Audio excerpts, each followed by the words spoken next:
Salut, j'espère que vous allez bien. Aujourd'hui on se retrouve pour une vidéo plutôt sympathique. En effet, aujourd'hui on va parler des livres et plus précisément des couvertures de livres en France parce que personnellement, je suis beaucoup plus susceptible d'acheter un livre dans une librairie en Angleterre que dans une librairie en France puisque je trouve qu'en France on a un problème avec les couvertures. Ça commence à s'améliorer, je trouve que dans les librairies dernièrement il y a des livres qui sont beaucoup plus beaux qu'à une époque, mais je trouve qu'on a encore beaucoup trop de livres en France qui sont fades et dont les couvertures sont pas folles. Donc aujourd'hui je vous propose qu'on compare les couvertures des livres en France aux couvertures des livres en Angleterre, aux États-Unis, tout ça dans les autres pays, pour voir un petit peu à quel point un même livre peut être beau gosse dans un autre pays et qu'en France on arrive à le rendre moche quoi. Voilà, aujourd'hui on va juste comparer des couvertures de livres, ça va être sympa. Je m'improvise critique d'art pour critiquer les couvertures des livres, mais je vais vous dire un petit peu moi ce qui me plaît pas sur une couverture et au contraire ce que j'adore, ce qui me plaît et ce qui me ferait acheter un livre puisque je fais partie de ces gens qui achètent un livre en grande partie à cause de sa couverture. Donc voilà, c'est parti pour comparer tous ces livres. Vous avez vu, j'ai fait une petite mise en page avec tous les livres, ça va être sympa.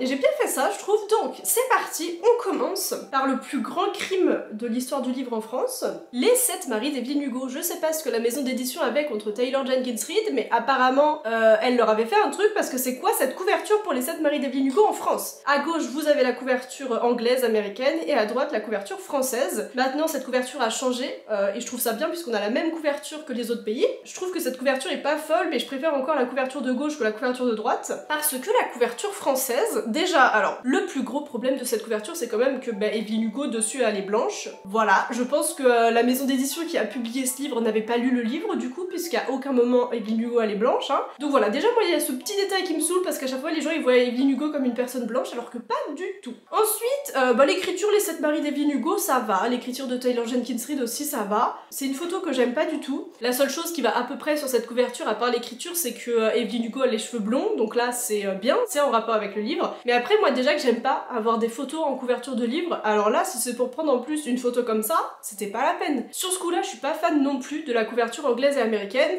mais quitte à choisir, je préfère la couverture avec Evelyn Hugo dans sa robe verte, parce que je trouve que c'est quand même une meilleure photo que la couverture française. Mais bon, cette couverture française, elle n'existe plus, il me semble, maintenant c'est que la couverture de gauche qu'on a, donc c'est cool ça. Donc voilà, les 7 maris d'Evelyn Hugo, je trouve que de toute façon, dans n'importe quel pays, il a pas été bien traité ce livre au niveau des couvertures, à part cette édition-là, des 7 maris d'Evelyn Hugo, c'est une blague, enfin genre, je veux cette édition-là, il me semble que c'est l'édition Waterstone, et juste... On en parle 2 secondes ou pas à quel point ce livre est magnifique. Si je le vois un jour dans une librairie, je l'achète direct. Ça je sais, c'est un livre, je veux l'avoir dans ma bibliothèque et je veux juste l'avoir, pas forcément pour le relire, enfin si pour le relire aussi, mais je veux avoir ce livre chez moi parce qu'il est trop beau. S'il pouvait être dédicacé par Taylor Jenkins Reid, ça serait bien aussi. J'ai déjà un livre dédicacé par Taylor Jenkins Reid, faut peut-être pas que j'en demande énormément non plus. Mais voilà, c'est un exemple pour vous montrer que quand on veut, on peut faire des belles couvertures et que ce livre est juste magnifique. Tout est parfait en fait, l'illustration, tout est magnifique sur ce livre. Et j'aime beaucoup trop les couleurs, déjà le vert c'est la couleur d'Evelyn Hugo, c'est comme ça qu'elle s'habille souvent. Et puis le doré dessus, ça fait très star des années 50, tout ça j'aime beaucoup trop. Donc cette édition, je l'adore. Et j'aimerais bien qu'on ait une belle édition des 7 maris d'Evelyn Hugo en France parce que les maisons d'édition en ce moment elles refont plein de belles éditions de livres. Et je trouve que ça serait bien qu'on ait aussi une belle édition des 7 maris d'Evelyn Hugo. Si vous pouviez faire ça les maisons d'édition en France, je vous en serais reconnaissante jusqu'à la fin de mes jours. Merci. On passe au prochain livre. Alors là, j'ai halluciné déjà quand j'ai vu qu'ils avaient changé le titre en France. Je sais pas si vous connaissez ce livre, c'est un livre de Dark Academia qui est juste tellement prenant et l'intrigue est tellement genre bien réfléchie, tout est tellement bien dans ce livre. Et en France, je ne sais pas ce qu'ils ont voulu faire avec ce titre déjà, parce que The Secret History de Donna Tartt, c'est devenu le maître des illusions de Donna Tartt. Déjà le maître des illusions, en vrai j'ai une idée de qui ça pourrait être dans le livre, mais c'est pas clair comme titre je trouve, puisque je comprends pas ce titre qu'ils ont donné en France. Mais la couverture s'il vous plaît, la couverture anglaise est magnifique, en plus ils ont fait une édition juste trop belle, une édition collector que je veux trop acheter, qui est juste magnifique. Mais juste cette édition toute simple là, moi j'aime beaucoup trop. Avec la pièce au milieu et puis juste le texte en gros comme ça sur fond noir, je trouve que c'est simple. Mais là pour le coup j'aime beaucoup et ça va tellement bien avec le contenu du livre. Je trouve que c'est une couverture qui est réussie en Angleterre. Mais la couverture française, déjà l'écriture bleu sur blanc, excusez-moi mais ça ne va pas. Puis c'est surtout l'image, la photo, elle me fait peur. J'ai l'impression que je pars pour lire un livre d'horreur alors que c'est pas du tout de l'horreur. Enfin il se passe quand même des choses dans ce livre, mais ça va pas du tout avec le livre je trouve. Et la photo, enfin, pourquoi ils ont inversé les couleurs comme ça? Je comprends pas le principe de l'effet qu'ils ont mis sur la photo. Bon, l'étudiant au milieu ça va, tu vois, avec la maison d'étudiants derrière je suppose. ça va avec la verdure et tout. Mais je trouve ça trop dommage en France qu'on ait cette couverture pour The Secret History, puisque j'ai tellement adoré ce livre, je trouve il mérite mieux. Donc j'espère qu'ils vont refaire une édition. Je trouve ça bizarre qu'ils ont pas encore refait d'édition, parce que c'est un livre qui marche beaucoup, et tout le monde parlait de ce livre sur BookTok à un moment donné, donc je trouve ça bizarre qu'ils aient pas refait cette couverture. Donc voilà, The Secret History, quand j'avais appris qu'en France on avait ça, j'ai été assez dégoûtée, puisque j'avais tellement aimé ce livre, je trouve qu'il mérite pas ça. C'est dur quand même. Je pense, moi, c'est dans une librairie, j'étais tombée sur Le Maître des Illusions, à aucun moment j'aurais voulu l'acheter, alors que The Secret History, quand j'étais tombée sur ce livre à Londres, bah, tout de suite je l'avais pris et j'avais voulu le livre parce que la couverture, je trouve, elle est simple mais belle, elle est intrigante, et puis ça te donne envie de lire le livre. Alors qu'en France, bah, moi j'aurais pas forcément acheté le livre, tu vois. Ensuite, on continue avec un livre que vous avez été beaucoup à me conseiller, c'est ACOTAR, donc en français, Un palais d'épines et de roses, A Court of Thorns and Roses. Merci Maëva pour l'accent. Je sais pas en France en fait ce qui s'est passé. Vous êtes énormément à me conseiller cette série de livres, mais juste, si je lis ces livres, ce sera pas en français parce que la couverture, j'ai à aucun moment envie de posséder ça chez moi. Je trouve qu'en France, franchement, ils auraient pu faire quelque chose de mieux. C'est pas parce que c'est de la fantasy qu'on mérite un dessin comme ça, en fait. Quand je voyais des booktubeurs américains parler d'ACOTAR, je trouvais les livres trop beaux, et après quand j'ai vu qu'en France c'était ça, je me suis dit mais si je les lis un jour, ce sera que en anglais, parce que je trouve qu'en français, ils sont vraiment passés à côté de belles éditions qu'ils auraient pu faire en fait. Et je trouve ça dommage, ouais, c'est ça, que vu que c'est un livre de fantasy, on se soit réduit à faire une couverture comme ça, avec un petit dessin comme ça aurait pu être tellement beau s'ils avaient par exemple gardé la couverture américaine, ou si tout simplement ils avaient essayé de refaire un truc mais dans le même style. Déjà moi je comprends pas forcément pourquoi les maisons d'édition à chaque fois elles changent la couverture d'un livre qui a été publié en Angleterre ou aux États-Unis. Je comprends pas pourquoi ils changent la couverture.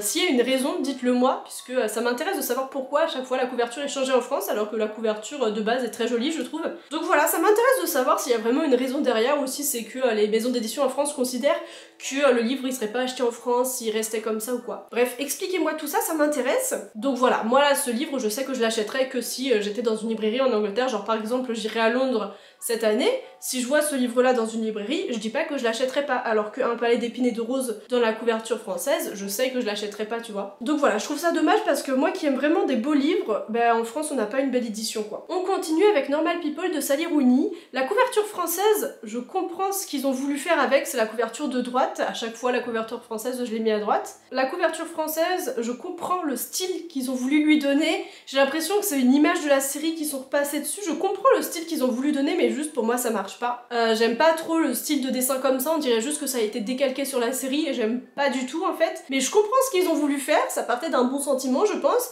mais déjà le fond vert je le trouve pas super beau et je vois pas le lien que ça a avec Normal People. Et les lunettes de soleil, non.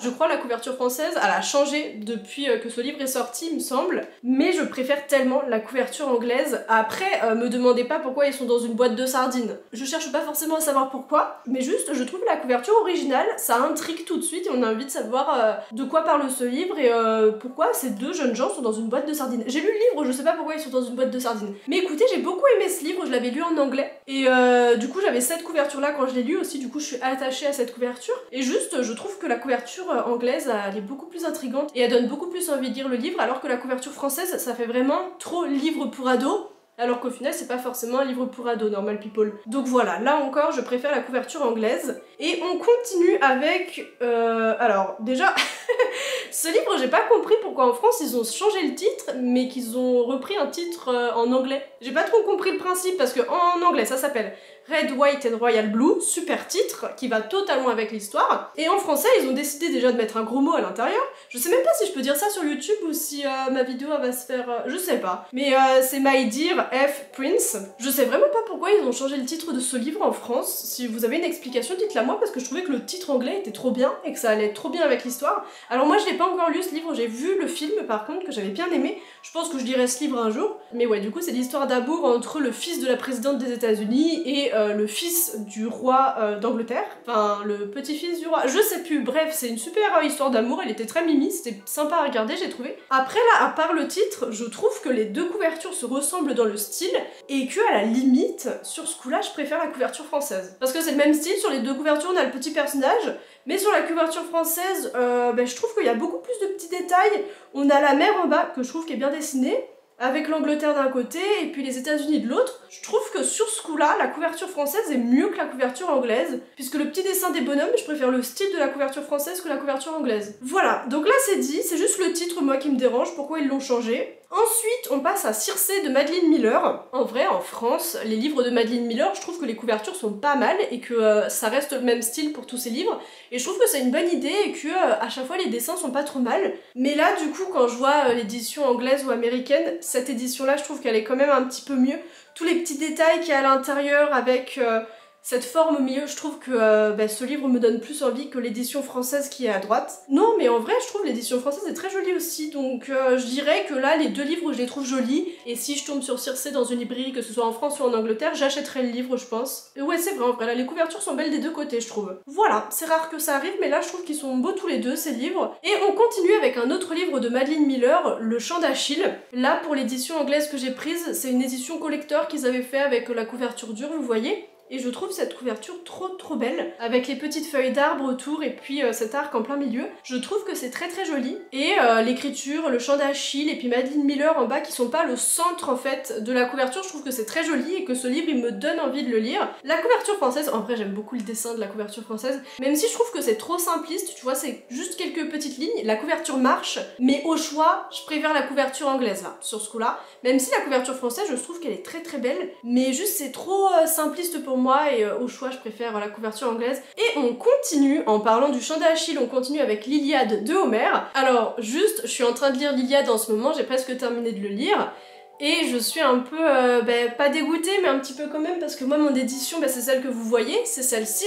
Alors que l'édition anglaise, je la trouve tellement belle, avec la feuille d'or dessus, les petits signes en bas qui font très grec. Mais j'aime vraiment beaucoup trop cette couverture avec le rouge, parce que moi déjà quand j'ai commencé l'Iliade je m'attendais pas à ce que ce soit aussi bien décrit, la mort de tous les personnages. Genre vraiment c'est ultra gore et il faut pas non plus se lancer dedans en mode ça va être mignon. Non, du coup là le rouge je trouve qu'il a sa place, puisque la plupart du temps on dit que la plaine elle est imbibée de sang, machin, du coup je trouve que cette couverture elle est vraiment réussie. Elle donne envie de lire l'Iliade, ce qui est pas souvent le cas. Pour la plupart des lecteurs, je trouve que l'Iliade ça donne pas forcément envie de le lire, c'est un très gros livre, donc c'est difficile de donner envie de lire l'Iliade je trouve. Mais là, cette couverture, mais je pense que quand je vais en Angleterre, j'achèterai ce livre, même si j'ai déjà lu l'Iliade. Je pense que je ferai ça parce que je trouve que ce livre est juste tellement beau, alors qu'en France, on a ça quoi. Après en France, l'avantage c'est que ce livre coûte pas cher. Après par contre, je suis pas pour le fait de mettre le prix du livre incrusté dans le livre. C'est marqué 4,90 €, c'est pas cher du tout, mais après la couverture, je trouve que on voit pourquoi c'est pas cher. La peinture, je sais pas si c'est une peinture ou pas, mais c'est très joli, le tableau qu'on a sur la couverture, mais au choix je préfère la couverture anglaise que je trouve trop belle. Ensuite, on continue avec La Ferme des Animaux. Moi je l'ai lu en anglais du coup avec l'édition qu'on voit sur la gauche.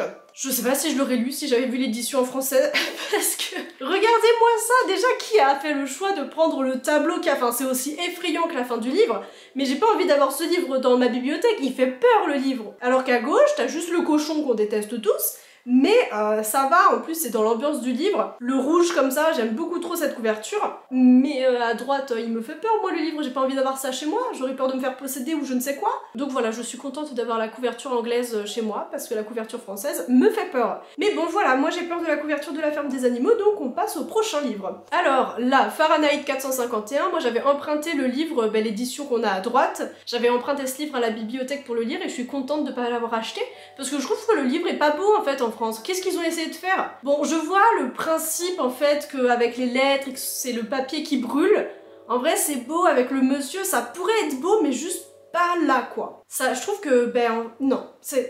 Alors que la couverture américaine, bon, c'est l'édition des 60 ans, mais elle pète le feu, c'est le cas de le dire. Puisque Fahrenheit 451, le but c'est de brûler les maisons des gens qui ont des livres, du coup ça pète le feu. Bref, déjà le principe de cette illustration, que ce soit un livre qu'on ouvre en boîte d'allumettes, c'est juste génial. On comprend tout de suite, et puis avec les allumettes à l'intérieur, ce rouge, je trouve que ce livre, cette édition-là est très bien réussie. Je l'avais vu à New York quand j'y étais allée, et je trouve ce livre juste beaucoup trop beau, ça me donne envie de lire Fahrenheit 451. Et ouais, je trouve que le livre est trop beau, l'écriture, tout est parfait sur cette édition-là. Ça se voit qu'il y a eu un vrai travail derrière et j'ai vraiment envie d'avoir ce livre-là dans ma bibliothèque, alors que le livre français, il me donne pas forcément envie de l'avoir. Donc voilà pour Fahrenheit 451. On continue avec un de mes livres préférés, Mythos de Stephen Fry. Bon, là en vrai, il n'y a rien à critiquer. En France, on a une très belle couverture pour Mythos de Stephen Fry.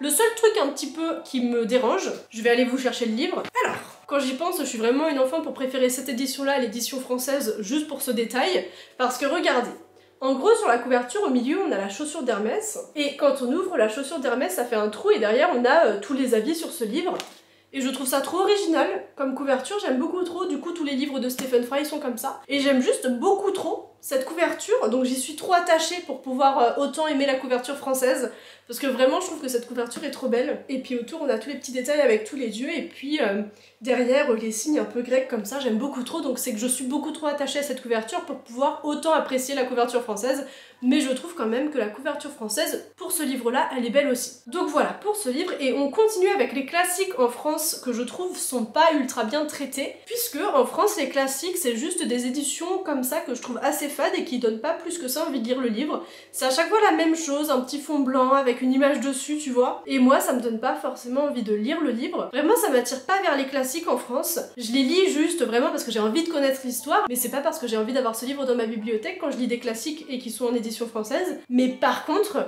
regardez les classiques en Angleterre ou aux États-Unis, les éditions sont tellement belles, et c'est juste que c'est des livres qui donnent envie de lire le livre, ça donne envie de lire des classiques, de s'instruire au niveau des classiques et d'en connaître un petit peu plus. Et vraiment je trouve que c'est réussi parce que moi ça me donne envie de posséder tous ces livres-là qu'il y a sur cette page.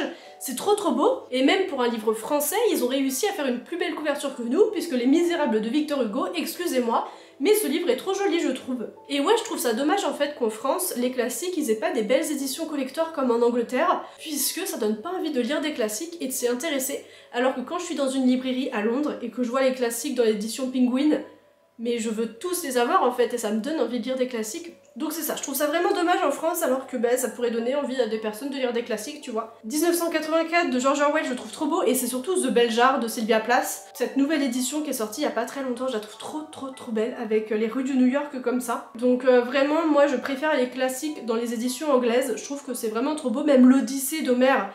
Je l'ai vu à Londres quand j'y suis partie en juin. J'ai failli l'acheter alors que j'ai déjà lu ce livre. Donc voilà pour les classiques, honnêtement je préfère les classiques en Angleterre. Là maintenant je vais vous montrer des photos de librairies que j'avais prises quand j'étais allée dans ces librairies, donc dans les différents pays où je suis allée en 2023. Je vais vous montrer des petites photos de librairies pour vous montrer à quel point je trouve que les librairies en Angleterre ou d'autres pays, ça donne beaucoup plus envie de lire les livres, et les livres je trouve qu'ils sont beaucoup plus hauts en couleur et ça égaye tout de suite une librairie je trouve.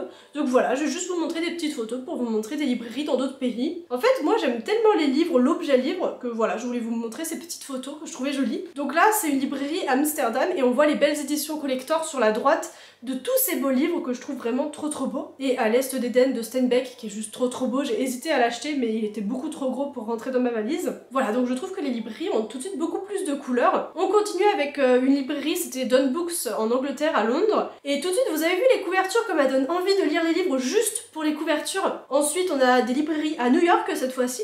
Les éditions qu'on voit sur la gauche, je les trouvais trop belles. On a Le Chien des Baskerville que je trouvais trop beau. Ensuite on a Fahrenheit 451 que je regrette de pas avoir pris du coup dans cette librairie là, que je trouve trop beau. Je trouve vraiment les livres sont trop beaux. Et ils font plein de belles éditions pour les classiques. Et je trouve ça vraiment trop bien. Et ensuite, là c'est des librairies françaises et on voit tout de suite la différence. Et ensuite par contre j'ai pris cette photo, l'autre jour je suis allée dans une librairie. Et j'ai trouvé que ce livre était trop beau, la couverture était vraiment belle. Donc je voulais vous montrer aussi que j'aime des livres en France. Donc voilà, c'est l'Odyssée des femmes que je veux lire aussi et je trouve que la couverture est vraiment belle là. Et pour finir, ça c'est des photos d'un espace livre en VO dans une librairie où je suis allée cette semaine. Et je trouve que tout de suite c'est beaucoup plus coloré que les autres parties qu'il y avait dans la librairie. Et les éditions sont trop belles, il y a plein d'éditions pour le même classique, j'ai trouvé ça vraiment bien. Et je savais pas qu'il y avait autant de livres en VO dans cette librairie là, donc je sais que je vais y retourner incessamment sous peu. Donc vraiment voilà, j'étais contente de trouver ce petit coin là en VO dans cette librairie. Et je trouve que ouais, les livres ils me donnent tout de suite beaucoup plus envie. Et voilà, c'était la dernière photo, je vais poser ma tablette juste ici. Donc voilà pour ma petite comparaison des livres en français vs les livres en anglais. Mais je trouve qu'en ce moment c'est en train de changer et que dans les librairies en France il y a beaucoup plus de livres qui sont pleins de couleurs, qui ont des belles couvertures. Je trouve que ça change quand même et je suis contente que ça change et qu'on ait beaucoup plus de beaux livres. Donc voilà, je suis contente de voir qu'en France ça change et qu'on va avoir des beaux livres. C'est surtout après pour les classiques que je suis un petit peu déçue puisque on pourrait avoir de trop belles éditions. Mais voilà, en tout cas c'était ma petite comparaison des éditions françaises contre les éditions des autres pays au niveau des couvertures. Moi je suis contente de vous avoir montré tous ces livres. Et puis voilà, j'espère que ça vous aura donné un petit peu envie de lire en anglais. Moi je vous dis à la semaine prochaine pour une autre vidéo et je crois que cette vidéo est terminée. Bisous!